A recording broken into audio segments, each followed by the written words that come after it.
Sorry I have to be back here. After 2 years, I thought Central Park East 1 would not have to be back in the PEP. But we're back because we have some concerns about the CSI list. Central Park East 1 is one of the schools that has been designated as a failing and struggling school. And we have a little bit of an issue with that because you're using chronic absenteeism as well as state tests to measure whether these schools belong in this failing list. Now, a couple of weeks ago, I was at a town hall in District 4, which is Carranza, and I want to say that I want to talk to him a little bit, and unfortunately he's not here, about what he deems to be appropriate assessments for children.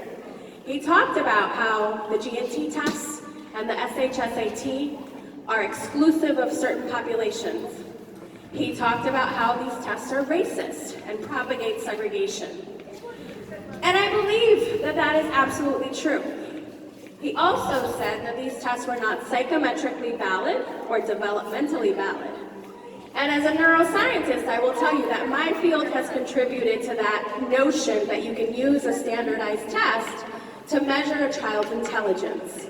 In 1994, a book was published called The Bell Curve, which basically showed that only white kids could have high IQs. And no matter what you did for black kids or children from low-income households, they would never reach that level of intelligence. Newsflash, people, that's what's used as a standardized test. And so you're basically telling my community, my integrated community at Central Park East 1, that is composed of 70% Black and Latino children, that they can never be smart enough.